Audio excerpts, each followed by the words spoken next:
नमस्कार दोस्तों, आज का जो सेशन रहेगा बहुत ही इम्पोर्टेंट टॉपिक है जिसके अंदर हम बात करेंगे फीचर ऑफ फंडामेंटल राइट, जो बहुत ही इम्पोर्टेंट टॉपिक है इंडियन कॉन्स्टिट्यूशन के। यानी इंडियन कॉन्स्टिट्यूशन के अगर इम्पोर्टेंट टॉपिक में है, अगर फंडामेंटल राइट के चाहे कोई भी चीज़ है, आर्टिकल हो, फीचर हो, क्या है फंडामेंटल राइट, तो ये बहुत इंपॉर्टेंट टॉपिक है कॉन्स्टिट्यूशन का। तो इसके अंदर हम फीचर के बारे में देखेंगे जी, इसका फीचर क्या है। यानी फंडामेंटल राइट जो है,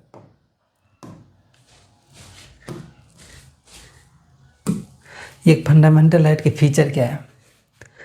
पहले है every right, every citizen and every day. ये कुछ मोटो समझ लो। तो फीचर इसके बारे में हम देखेंगे। अवेलेबिलिटी, क्या अवेलेबल है, अवेलेबिलिटी किसके अगेंस्ट ये अवेलेबल है, ये जो राइट मिलता है आपको फीचर किसके अगेंस्ट है। नेचर क्या होते हैं फंडामेंटल राइट के। सस्पेंशन ऑफ फंडामेंटल राइट का भी सस्पेंशन होता है, वो किस कंडीशन में होता है। अमेंडेबिलिटी यानी कि उसका संशोधन की प्रक्रिया क्या है, संशोधन हो सकता है या नहीं हो सकता है, उसके बारे में देखेंगे। जस्टिसेबल नेचर का है या नहीं, उसके बारे में देखेंगे। Restriction on fundamental right, restriction क्या होता है उसके बारे में डिटेल देखेंगे। तो आज हम जिस नोट से आपको इसके बारे में देखेंगे वो है विजन आईएएस का ये नोट है। तो चलते हैं, ये चीज़ें ऑलरेडी पिछले वीडियो में डिस्कस कर चुका हूँ, तो इस वीडियो में हम देखेंगे फीचर इसका, ठीक है, जो बहुत ही इम्पोर्टेंट है। अगर हम फीचर की बात करें तो सबसे पहले होता है अवेलेबिलिटी, यानी कि फंडामेंटल राइट, यानी इसका जो है आपको जो फंडामेंटल राइट मिल रहा है वो कहाँ पे अवेलेबल है, यानी किस जगह पे अवेलेबिलिटी है। तो अवेलेबिलिटी की अगर हम बात करें तो some fundamental right are available only to citizen, यानी सिटीजन के लिए, only to the citizen, while the other are available to all person,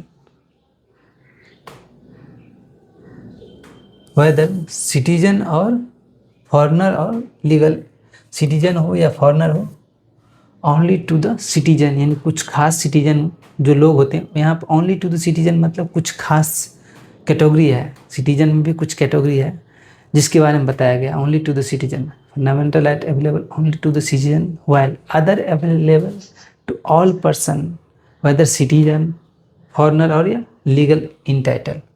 तो ओनली सिटीजन के अंदर तीन चीज़ें इंपॉर्टेंट रखना है। आर्टिकल 15 के बारे में देखना होता है, ठीक है।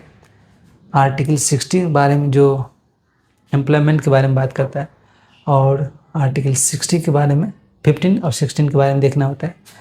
आर्टिकल 15 के बारे में देखना होता है, और 90, 29 और 30 के बारे में। ये चार चीज़ें ओनली टू द सिटीजन हम डिटेल में देखेंगे क्या है ओनली। और available against,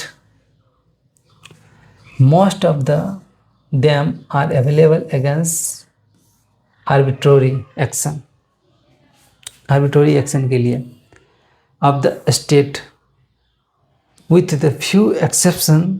article 17 and 15 clause 2, when right that are available against state action only are violated by the private individual, these are non-constitutional remedy but only ordinary legal remedies. Nature of fundamental right क्या होता है। Some fundamental right place limitation on the authority of a state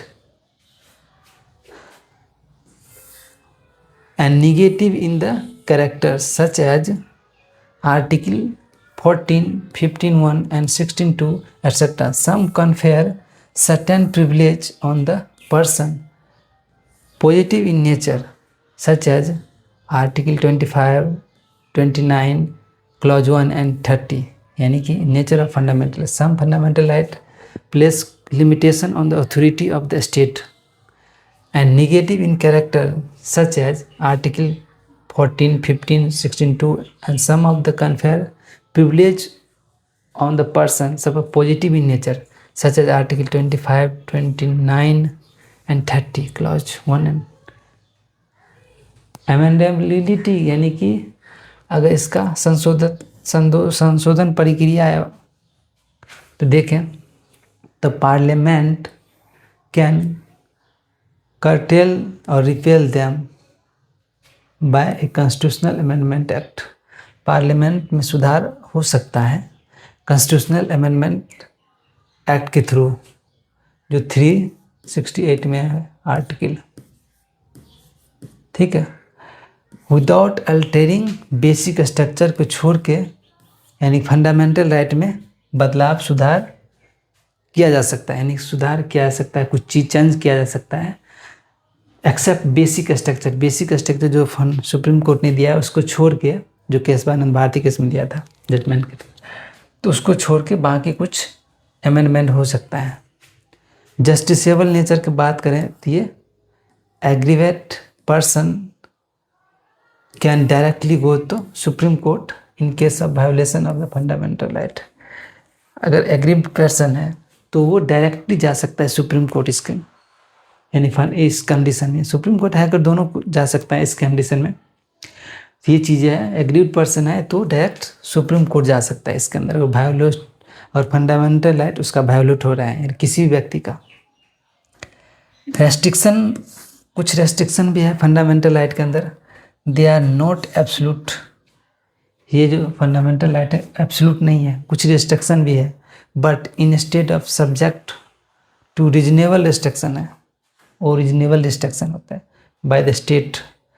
the scope of this right also limited by the article 31A, 31B, 31C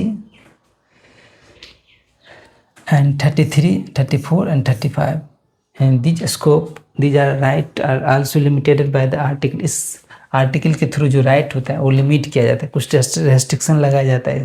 पूरे तरह से right fundamental जो right है absolute नहीं है, कुछ रेस्ट्रिक्शन भी है। उस चीज़ के बारे में हम बाद में देखेंगे, जो पर आर्टिकल के बारे में पढ़ेंगे एक एक आर्टिकल को, तो उसको डिटेल में समझेंगे। पहले हम कुछ फीचर देखते हैं, ये कुछ फीचर है। Suspension of fundamental right. Fundamental right का सस्पेंशन किस कंडीशन में होता है वो देखते हैं। They can be suspended during the operation of national emergency, याद रखना है, यानी कि नेशनल इमरजेंसी के केस में ये सस्पेंस हो सकता है। Except right to guaranteed by the article 20 and 21 के बारे में, यानी 20 और 21 आर्टिकल को छोड़कर आपको फंडामेंटल राइट को सस्पेंड कर दिया जाएगा। Six right guaranteed by the article 19, यानी आर्टिकल 19 के अंदर 6 राइट है, can be suspended only when emergency is declare. जैसे इमरजेंसी डिक्लेयर किया जाएगा तो उस कंडीशन में 6 के 6 राइट ख़त्म कर दिया जाएगा। On the ground of war, external aggression and on the ground of arm rebellion, यानी इस कंडीशन में आपको जो राइट है वो सस्पेंड किया जा सकता है, यानी फंडामेंटल राइट का भी सस्पेंशन होता है। ये जो आर्टिकल है डिफिनीशन ऑफ स्टेट, इसका जो वीडियो रहेगा वो नेक्स्ट वीडियो में रहेगा। तब तक के लिए जय हिंद दोस्तों, उम्मीद है कि आपको समझ में आया होगा।